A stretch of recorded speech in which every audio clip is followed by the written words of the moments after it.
Okay. Well, welcome everyone to today's career webinar, Using Design Thinking for the Next Stage of Your Life. My name is Nicole Anderson, and I am Associate Director at Tufts Alumni Career Services.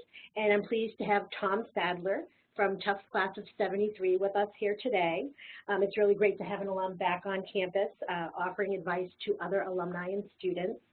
Tom is President of Design What's Next, Tools for Transitions. He has more than 30 years of business experience, as well as being a psychiatric social worker.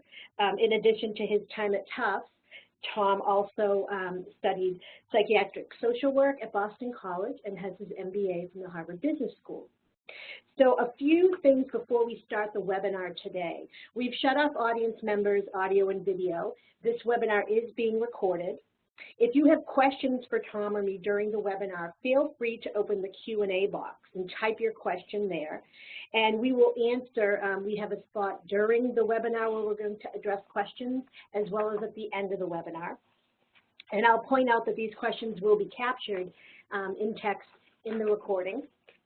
The webinar is scheduled to last about 45 minutes, and that will be followed by 10 to 15 minutes to address questions. And I'll send out the bibliography with resources, as well as a PDF of the PowerPoint and a survey after the event. So I'm going to move over and give the presentation over to Tom. Thanks, Tom. Thanks a lot, Nicole.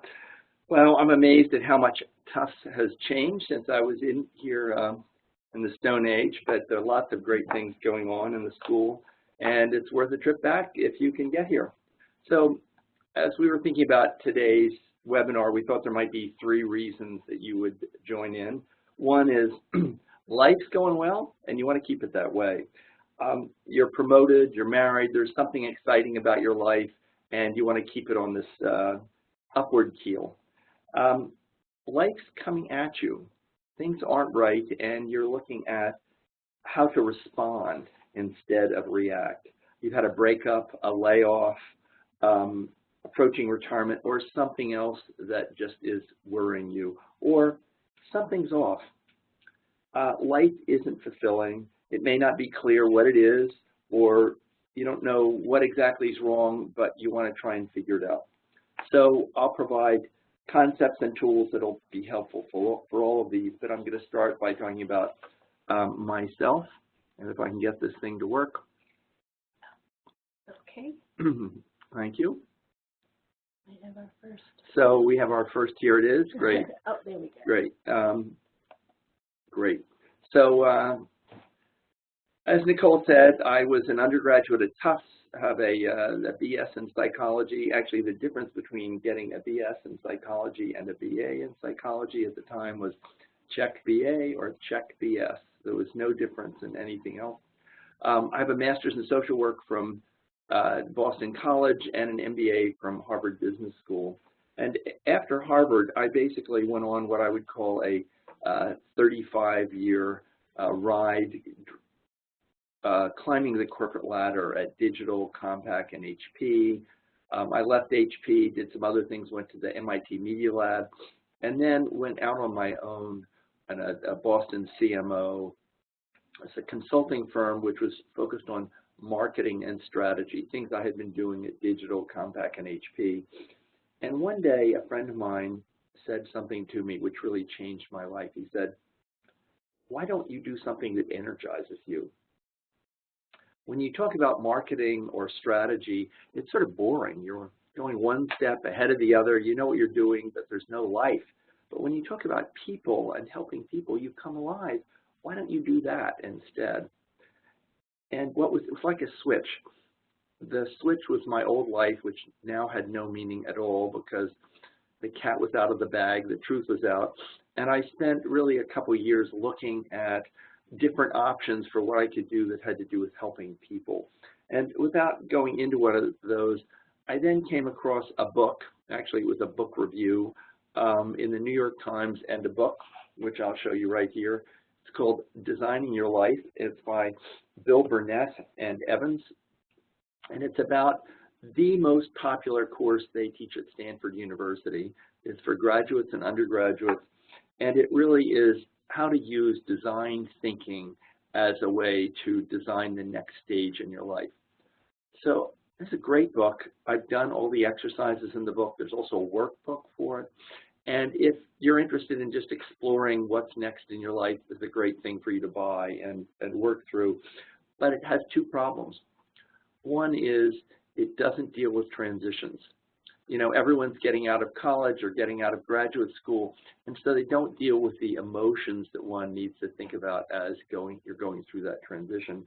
And the other one is for people in their 20s. So it doesn't really deal with people who have been out of school for a while and have a working life that they have to think about too. So I added some components about transitions and other things to help people reframe and re-examine the life they've had so far. And that's basically the program I put together. So it's a lot of designing your life, but it's really built out for people who've been in the working world for 10 or 40 years. So let me talk about what we're going to do today. And this.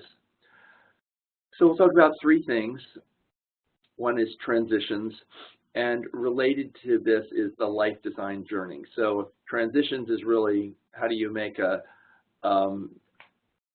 switch from what you're doing now to something in the future. The life design journey is how do you design what you're going to really be energized by and find meaningful in your next steps.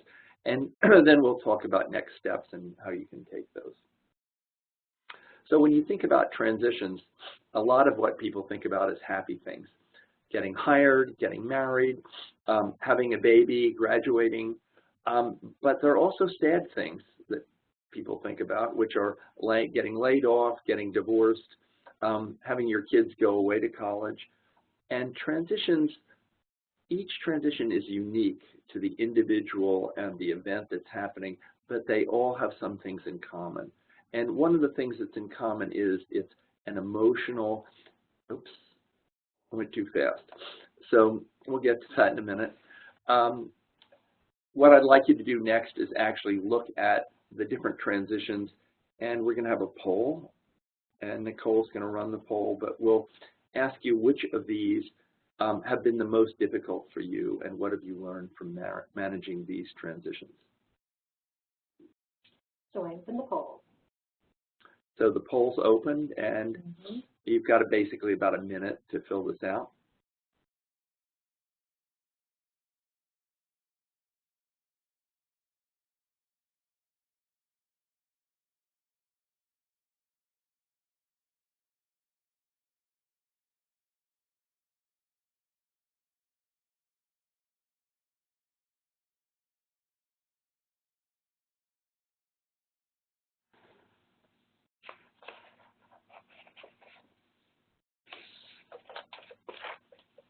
About 15 seconds left.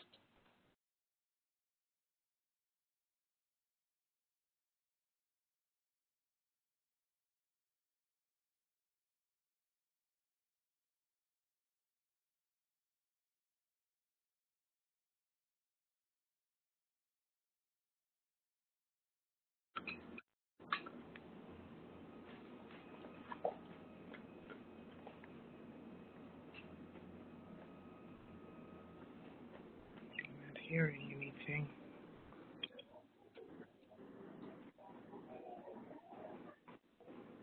So if you hear some noise in the background, we're at the Tufts Career Center, and there's a lot of activity going on. I think there's a training program in the back. The next. Let's see. We had more than half of our respondents. And so I can actually see the results here, and what's interesting is the biggest result is really children. I agree. We have two children. Our oldest is 33, and our youngest is 30. A good friend of mine, when our older daughter was born, said, first they steal your heart, and then they keep you. I'm amazed that it's 33. It's supposed to be about design thinking from Tufts. Getting a little bit of feedback. So children are a major change in our lives.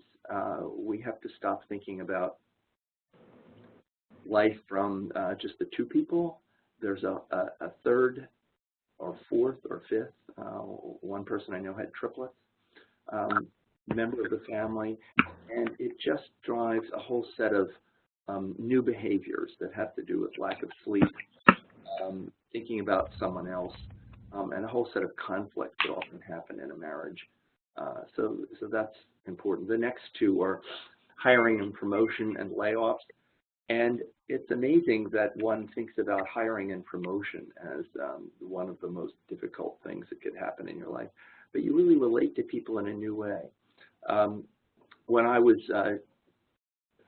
out of social work school, I was promoted to be actually the director of the Somerville Mental Health Clinic. So if you remember being on Tufts, this was on the corner of College Avenue in near Davis Square. And there were a lot of people I knew who were my age or younger, or older, who didn't think it was fair that I got promoted. And so I found myself relating to these people in a very new way. The same with promotion. A little later in my career, there was a new job opening, and the person that I was working with got promoted and I wasn't. And it just changed our relationship, changed the way we related to each other. And for those of you who've been laid off, again, layoff is a major transition that many of us go through. I was at a Tufts event, an HBS, Harvard Business School event recently, and I asked how many people in the audience had been laid off, and literally 95% of the people raised their hands. So one of the feelings with layoffs is it always feels like you're alone, like you've been separated, but in fact, virtually everyone goes through this in one way or another. So what's the difference? They all feel different, but what's the commonality with all of these? And the commonality is you have to make an emotional and behavioral transformation that allows you to be successful in the new circumstances. So we'll talk about that in a minute if I can get rid of this little poll. Here we go. The key that I think is here is the emotional transformation.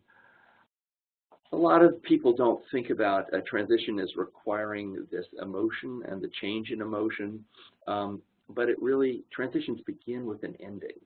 And if you can make this emotional transformation, if you can accept the ending, it allows you to move along with the behavioral changes. So let's talk about what they are. So the first one is an ending. The feelings that go along with that are sadness, grief, anger, denial. If you've read Elizabeth Kubler-Ross, Death and Dying, they're all the same things, because an old part of you is really dying and moving on. Even when I got out of Tufts and started a new job, I started it the next day, but it was a really different role, and I had to get used to this new role. So it was both letting go and moving on, and starting that new with something new. Renewal and revitalization is sort of middle stage, where you've let go of what you knew before. There's nothing new. This is the strongest feeling around anxiety, and most of the people I know in this segment really want to get through it quickly, want to go to the new beginnings. There are two quotes that I like here. One relates to endings, and it's one that Alexander Graham Bell said. He said, when one door closes, another will open, but we often look so hard and so regretfully on the door that's closed that we don't see the one that's open for us. I think it's really good. We are really looking at what we had and what we've lost, and don't see the opportunities that have come along. Another quote, and this is, I don't know who said this, but it was really, one door closes and another will open, but it's hell in the hall. And I think that's what renewal and revitalization is. It's really a feeling of hell in the hall. And what's interesting about this is so many people want to move through it quickly, but you learn the most about yourself. You learn the most about your creative aspects, the strengths that you may not have been aware of, and really how to work in an ambiguous situation. Then new beginnings is embracing the change. The emotional work is really learning how to be successful in this new way. The frequent feelings are high energy, openness to learning, and renewed commitment. So this is really what people want to get to, but it's going through the first two stages that work effectively. The other thing about it is life is messy. This really shows us a linear approach going from one direction to the other. It's not linear. People go back and forth, and they really go in circles so that you can go through this many times as you're trying to get through a transition. So let me give you a couple examples. These are three, actually there are three pictures of real clients. One is Randy. Randy worked as a consultant. He made a lot of money early on. His wife had worked. They saved the money. He didn't need to work, and he actually hated what he did. But he couldn't stop working, and he didn't know how to stop. So what I was doing was really helping him figure out how to end this part of his life and move on to the next stop. The next one is a woman who worked for me. Her name is Vicky, and she was a marketing communications executive laid off from a Fortune 1000 company, and she wanted to do interior design and decorating. It was very different for her. She had some creativity that she wanted to test out. So she went to a local community college and took a course in interior design. But she also had to earn money, and she just started pulling her hair out. She's saying, how am I going to get through this? Am I crazy? I still don't feel I have enough training or experience to charge people. How am I going to go forward? So there was this real feeling of anxiety, but she was doing something she needed to do. And the third one is really Bill. Bill is a consultant. He loves what he does, but he's gone most of the year on his consulting cases, on his business, and really wants to spend more time with his daughter and other things that are important to him, such as writing a book and being in on-town government. And so I'll tell you more about these three at the end, but they are faced with all different problems, all different parts of this transition process. So how do you manage an emotional transition? And there are a number of things that we find are really helpful. One is, a lot of this is aligning your head, your heart, and your gut together. We think about most of our education as really being intellectual, as being through our head and through our thinking. You've got to take your whole body here. It's not just your head. And so it really requires your head and your heart, sort of what draws you to this. And what does your gut say? And it may not be following your gut, but it's really understanding it and aligning the different parts. So we think that one of the things that's really important is what I would call practices. So meditation is a great practice. People who do this every day learn how to calm themselves, learn how to listen more to their internal, to their gut, to what is being, what comes to them through their body. One of the things that's interesting about your gut is it's connected to your head through, a lot of it is through the vagus nerve, but the vagus nerve doesn't go to those parts of your brain that have to do with the voice. So there's feedback from your gut that you actually have to learn to understand, not through a speaking, but through listening. A tool that we recommend is called RAIN, and this is an acronym. It was developed by a woman named Michelle McDonald, who's a Buddhist teacher. It's also been made popular by another Buddhist, Tara Brach, and by Jack Kornfield. So what does RAIN mean? It means recognize the feeling you're having, accept the feeling you're having, and then investigating it. So you can recognize it and accept it and run away, but the point is just sort of let it sort of wash over you and investigate what might be behind this. Often when I feel anger at someone, if I investigate it more, I realize that behind that anger is fear of loss, fear of not having power, but behind the anger is often fear. So look at the feeling you have and understand, or try and understand what's behind it. And then the other one is called nurture yourself.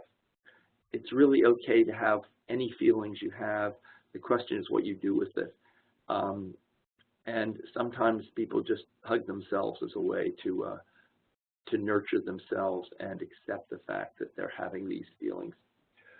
Running away from the feelings just makes them more powerful. Accepting them takes a lot of the potency away from them. Another one is journaling. We encourage people to do an activities journal where they're looking at the level of engagement and energy they get from each of the activities they do. Some people find that writing is just a good way of reflecting on the day, and as they're allowing their hand to move, things come out that sort of surprise them. Yoga is another good example of really aligning your head, your heart, and your gut together. A couple other things that we think are useful: a self-compassion letter. The bibliography that you can get, Nicole will send out, has a link to it. It's on the Berkeley website. It's called basically self-compassion practice and letter. There's a link to that, and it really has to do with pretending you're a third person and writing to yourself in a compassionate, understanding way about the trouble you're having, about the difficulty you're facing. And it's really a supportive letter that you can do and reread many times. The more you can take the role of a third party, a mentor, an older person, a good friend, and really write it and read it as if you were that person, the more helpful it is. And the final thing is, we think about life as being lonely, but life is co-created with your support group, with the people around you.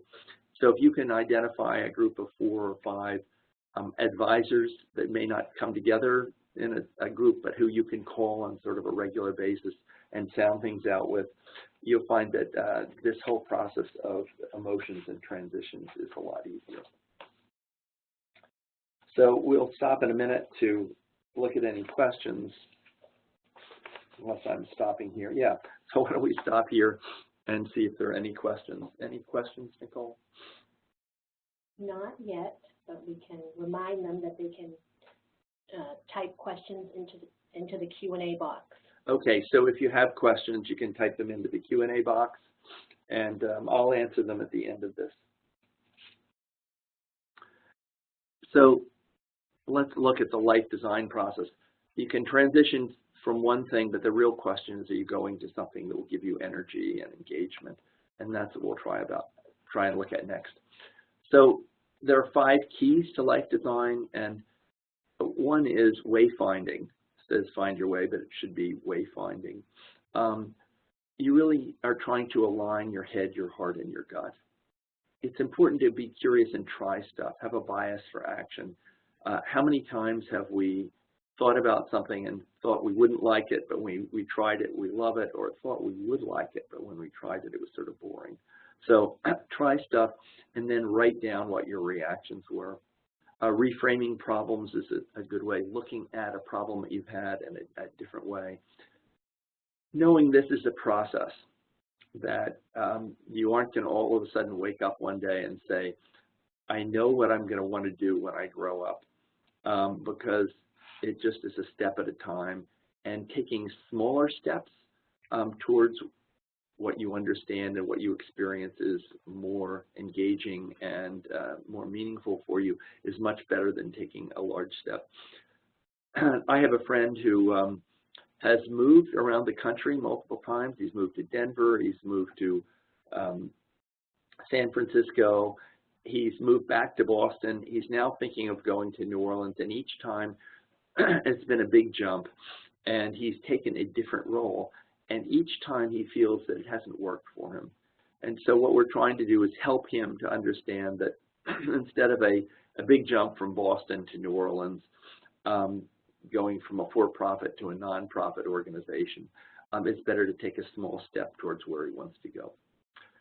And asking for help, radical collaboration is really a key here. It gets back to having your board of advisors, I think, is really important. So as we think about where to go and the next stage of this, let's look at the stages of designing your life. So if you think about design thinking, you may have read about IDEO or other companies in the West Coast and the San Francisco area. They have really developed this idea of design thinking, and it typically has 4 or 5 sections.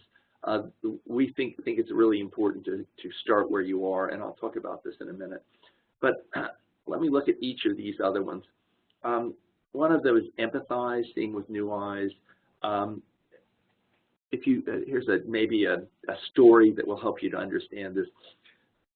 We all have blinders on towards some things and can see other things. And one day, Sherlock Holmes and Watson were out camping, and they were on this beautiful mountainside, and in the middle of the night, Sherlock Holmes woke up Watson, and he said, Watson, Watson, wake up, wake up.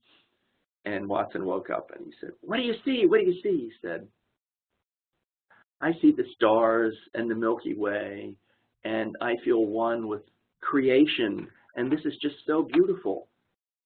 And Sherlock Holmes said, no, you stupid jerk, someone stole the tent. So the point is, we all see with different eyes. We all block out certain things, and we do that pretty regularly over the course of our life. If you've been working as in marketing or in finance or something, you learn to see things through those eyes. And so what we do is try and help people. I'll give you an example of this in a minute. We try and help people see with new eyes. Another example is, if you've ever been at a grocery store or at home and looked for something, you knew it was there, but you couldn't see it. I frequently have asked for a clerk to help me, and the clerk in the grocery store say, it's right there. And I'll say, yeah, I knew it was right in front of me, but I couldn't see it. So I've learned to filter out certain things. Sometimes I'm in control of that, and sometimes I'm not. So the first part is, how do you see your life with new eyes? The second part is ideating. It's really igniting your creativity to develop options for where you'll go from here. This is often fairly anxiety-provoking. People say, I have no creativity, I never have. But in fact, there is a way to get in touch with your creativity with this. We use mind mapping, and sometimes you can use pictures as a way to do it. But the key is to come up with some new options for yourself that are really different, not just what you did with a slight difference and with slight difference from that, but it's really very different things. One of our clients came up with the idea of being the next POTUS. He said, look, if Donald Trump can do it in 4 years, so can I. So the idea was he was looking at being the next president of the United States. Another thing is then developing, and here's where trying things is really important. People are typically not very good at telling what they will like or what they won't like. Having children was seen as one of the biggest transitions. How many times when you've had a child and tried to introduce them to a new food and they said, no, I don't want it, I don't want to eat it. And then when they've tried it, they find that they really like it. So a lot of times we look at things and we think we won't like it, but then we end up liking it a lot more than we do. And the other is also true. We try things that we think are going to be wonderful, but they're sort of boring, and you have to test them, and then you actually have to write them down. This is where the journal of energy and engagement comes in, which is really looking fairly quickly at what you've liked and what you haven't liked. And then the last step is really embracing the change and new beginnings. And a lot of what we're really talking about that really underlines all of these is practices and discernment. So this isn't something you just do in your head. It's something you do with your head, your heart, and your gut. And it's getting some alignment of those so that you're more certain of where you're going, that you have a good understanding of where you're going, even if you don't know what the end point is going to be. So let's look at a couple of these. And I understand there's some questions in. We will save some time for questions at the end. So the first thing we do is ask people, and you might take out a piece of paper and write down on a score of 0 to 100 or 0 to 10, where do you see yourself in terms of your finances? What is your personal financial situation like? What is your work situation like? Are you happy with it? Do you want to change it? 0 is very unhappy. 100 is this is great. To what extent do you play? And what is your play like? How healthy are you? And is your lifestyle such that it will keep you healthy? And what is the depth and character of your relationships? And I'll give you an example in my family. My son, who's just wrote to me and said, literally late this morning, he wrote to me and said, "Dad, do you have a financial plan, or how can I find one?" He's also coming up. He works as a software engineer in New York, but he's coming up because he plays bike polo, and he'll be in Boston this weekend. So here are some things about work and play. And he's very healthy, but I think his eating habits are awful, and he's going to have to change them if he wants to stay healthy into his late age. And he has a lot of friends and relationships. It is, in fact, there was a study done in the 40s, it started in the 40s, that looked at what the success factors were for people over their lives. And they found that the one thing that was most important was the depth and quality of people's relationships. So why don't I give you a few minutes to fill this out. And what I think would be useful is to say, if there are 1 or 2 parts of your life, what would you like to redesign? It may not be work. It may be any of these.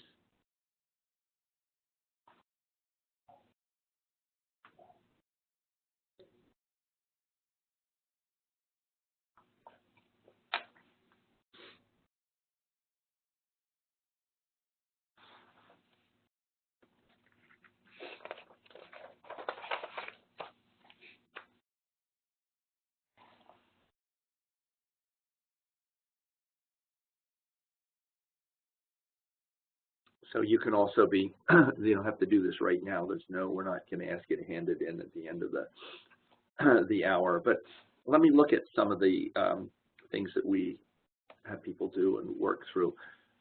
So in the empathize space, we ask people to fill out how they spend their time in 4 areas. What do you love? What are you good at? What do you do that others value? It's often, what do you do that others will pay for? And then what causes do you believe in? And it's really interesting to look at how separate these 4 are and where they overlap. And so if you start thinking about where these overlap, the core of where they all 4 overlap may be your reason for being. The Japanese in Okinawa use something like this for, they call it a reason for living. I was asking one of my clients to do this, and his wife looked and she said, "You mean if you have nothing in the middle, you're going to kill yourself?" But so we call it reason for being. But so one of the questions is, to what extent do you want these to overlap? How important is it that you see your life is really in alignment? And really, how much do you want to do these 4 things that are different? One of my favorite quotes is from Marcel Proust. He said, "The real voyage of discovery consists of not seeing new landscapes, but in having new eyes."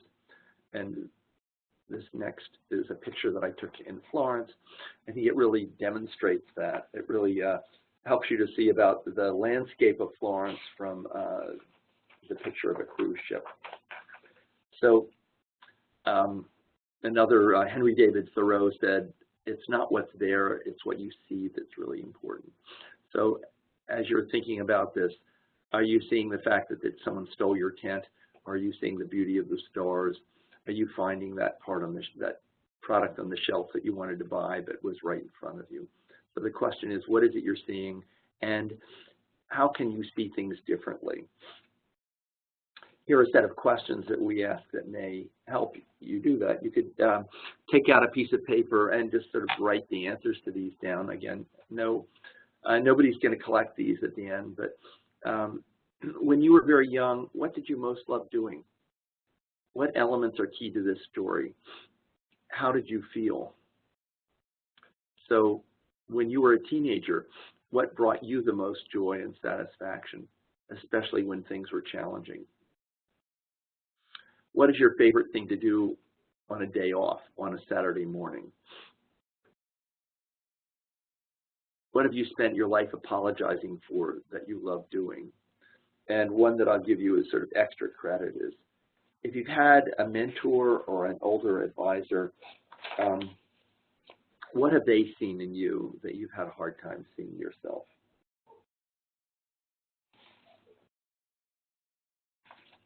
I'll give you a minute to think about these.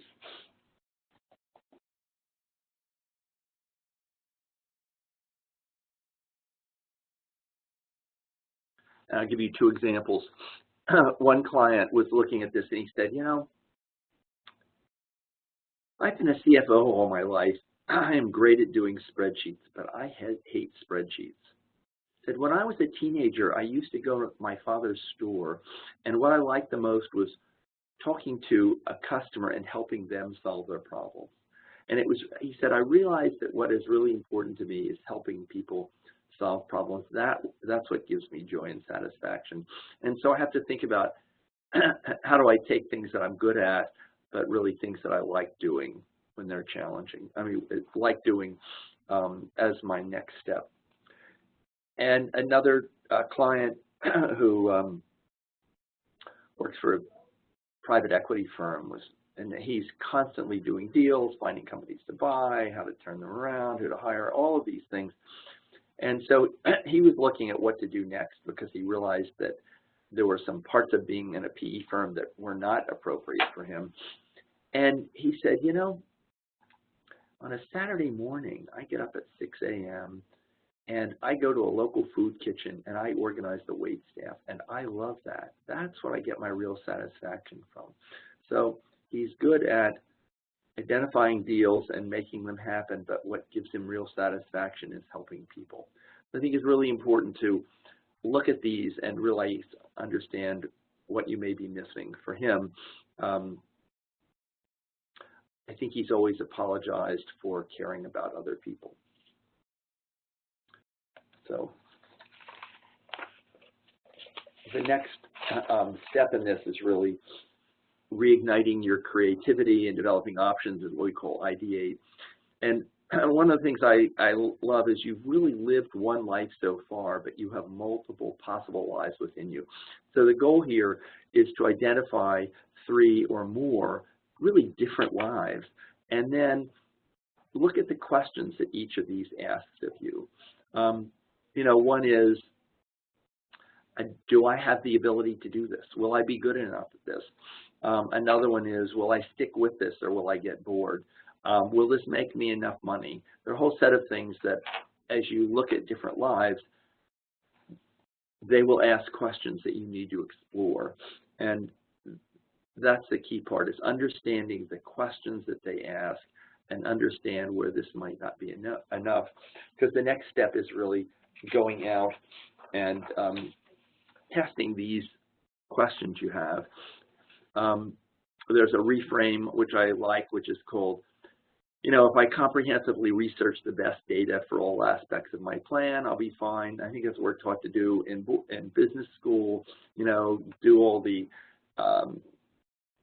analysis so you know what the right thing is. But the truth is, you never know until you've tried it. And so I like this Hermione Ibarra quote, which is, act your way into a new way of thinking and being. You can't discover yourself by introspection. Start by changing what you do. Try different paths. Going back to the person at the PE firm, one time he was out to dinner with his spouse, and there was a long wait, and these people at a table for 8, there were 6 people at a table for 8, and they said, why don't you join us? And he was amazed that these people all worked together and they all liked each other, because he didn't like any of the people he worked with. He would go to work and come home. He felt good about what he had done at work, but that wasn't what was really motivating him. What was motivating him was the relationships that he had with people outside of work.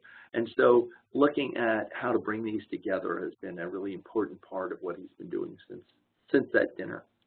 And the key here is gathering opportunities. For this part of it, you're not really trying to get an offer.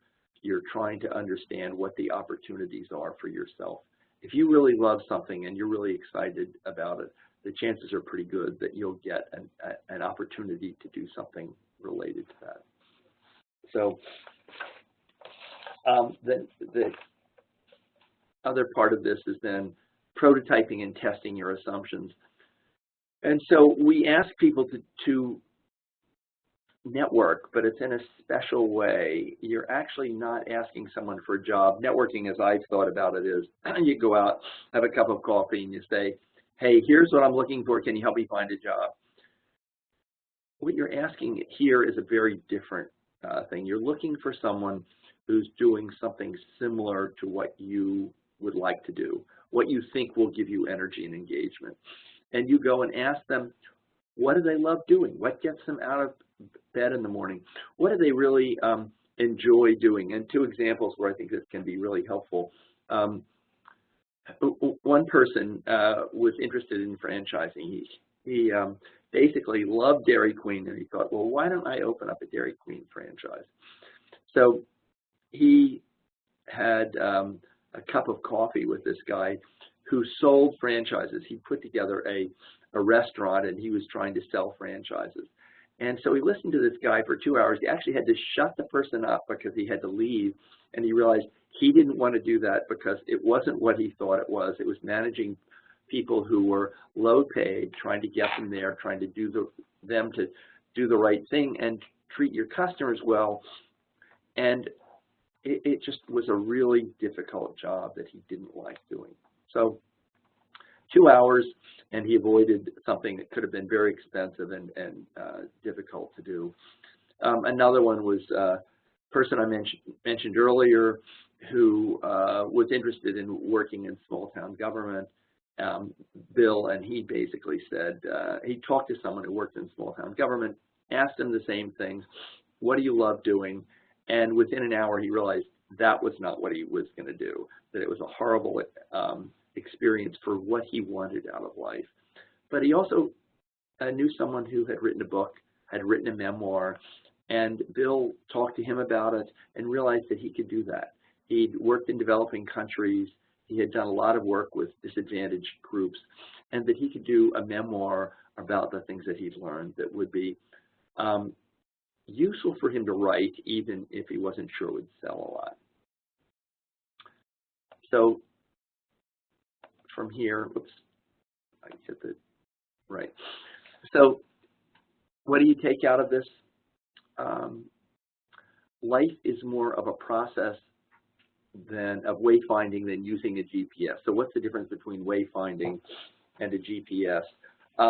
With wayfinding, you know the direction you want to take, but you don't know how you're going to get there. With a GPS, you put in the end point and you get the quickest way there. Life isn't like a GPS. You don't know when you're going to, you know you'll die at some point, but you don't know where you'll be and you don't know when it'll be. And each thing that you encounter changes where you go next. Just as a rhetorical question, how many of you started at Tufts University and knew what you were going to do when you got out? Well, not me. And I think when I started here, I think 80% of the people who had an idea of what they wanted to major in changed their major before they got out. So the experience of life changed where they wanted to go. And the key was really what was important as they got out. Wayfinding requires using your gut along with the different parts of your brain. And here there's a key definition called discernment. And I'll read you the Merriam-Webster definition for discernment, which I think is good. It's the quality of being able to grasp and comprehend what is obscure. So if you think about it, you're really trying to grasp and comprehend a future that will be meaningful and engaging. That is difficult, and it requires your whole self, because you aren't just going to take your head there, you're going to take your whole self there. It's important to take small steps rather than big leaps. I told you about the friend of mine who's been to Denver and San Francisco and now is thinking about going to New Orleans. These are giant steps. And each time he gets there and finds that he's not happy. Luckily, this friend of mine isn't going it alone this time. He's got some people who have his best interest, and we may not be able to help him see what he's blinded himself to see, but we at least will try. So your board of advisors is a great idea, great thing to do next. And so next steps, what would you do next?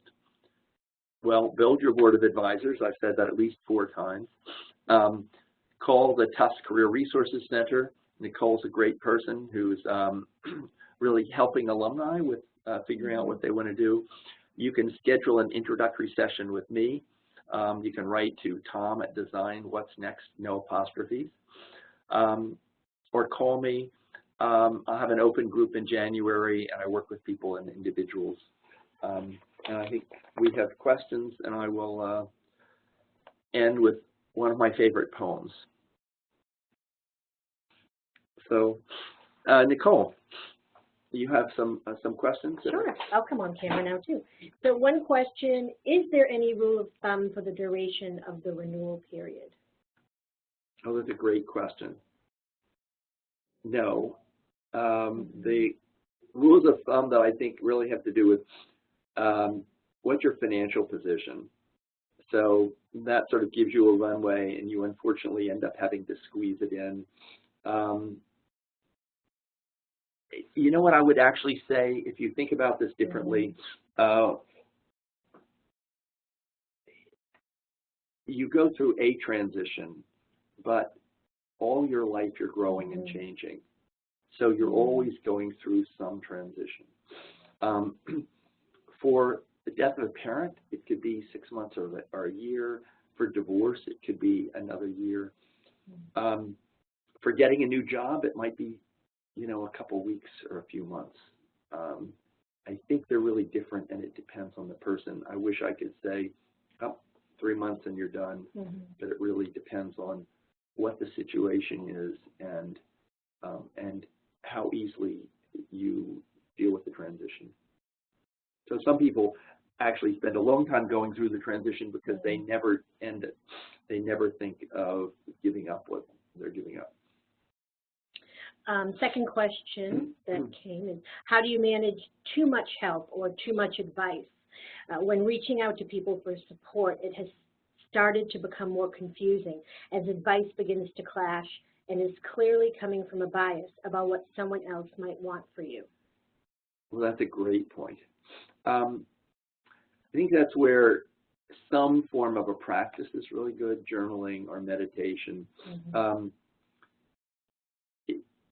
There's a great book called Legacies of the Heart, which is about not the buildings that people give us or the money, but the values that people give us. And it's really important to understand which of those legacies are ones you want to carry forward and which you want to end. So I think it's important to let the other person know that their advice is important, but that may not be what you'll follow, and that you really need to listen inwardly to understand where you're going to go next, because they aren't living your life, you are.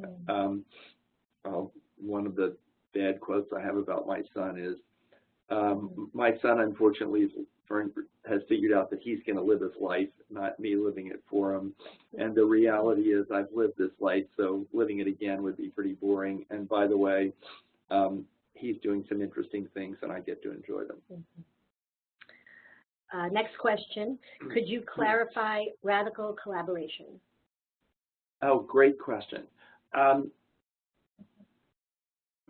think a radical collaboration is sort of accepting other people for where they are, accepting that they may see a part of you that you can't see, and also knowing that you've got to make the decision. In the end, you're the one who has to live the life.